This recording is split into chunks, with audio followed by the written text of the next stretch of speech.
दिनों तक तलाश करने के बाद समंदर में पनडुब्बी का मलबा मिला।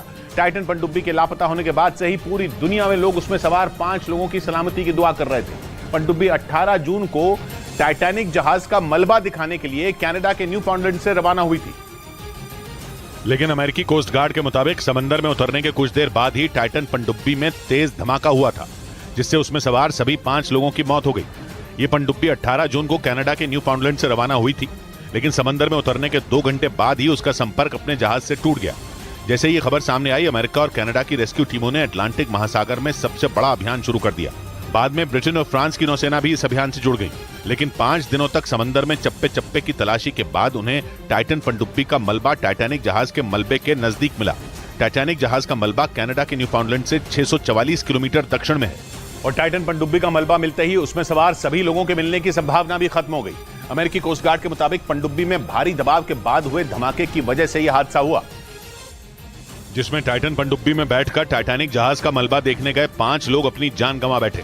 रेस्क्यू ऑपरेशन को खत्म करने के बाद अमेरिकी कोस्ट गार्ड के अधिकारियों ने इस हादसे में मारे गए सभी लोगों को श्रद्धांजलि दी। I offer my deepest condolences to the families. Titan पनडुब्बी में 5 लोग सवार थे, जिनमें ब्रिटेन के कारोबारी हैमिश हार्डिंग भी थे, जो एयरक्राफ्ट कंपनी एक्शन एविएशन के चेयरमैन थे।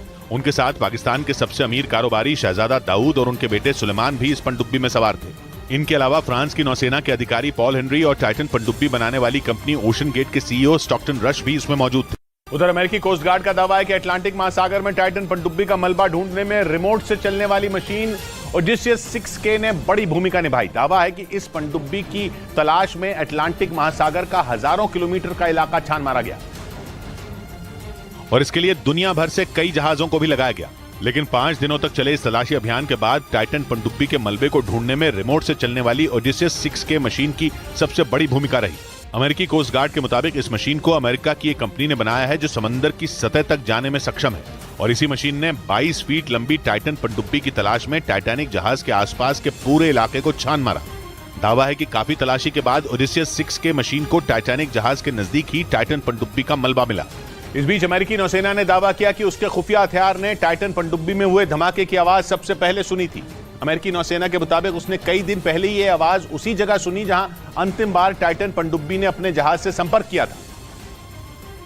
और इसके लिए अमेरिकी नौसेना ने एक ऐसे खुफिया उपकरण का इस्तेमाल किया जो समंदर की गहराइयों में किसी भी आवाज को आसानी से सुन सकता है। दावा है कि 18 जून यानी जिस दिन टाइटन पनडुब्बी 5 लोगों को लेकर टाइटैनिक जहाज का मलबा दिखाने के लिए रवाना हुई थी, उसी दिन अमेरिकी नौसेना ने अटलांटिक महासागर में धमाके की आवाज सुनी थी। लेकिन खबर है कि वो बिना सबूत किसी नतीजे पर पहुंचना नहीं चाहती थी। इसी वजह से अमेरिकी नौसेना ने ये बात छिपा कर रखी। मीडिया रिपोर्ट के मुताबिक अमेरिकी नौसेना ने जिस खुफिया उपकरण से धमाके की आवाज सुनी थी, उसका इस्तेमाल दुश्मन की पनडुब्बियों पर नजर रखने के लिए किया जाता है।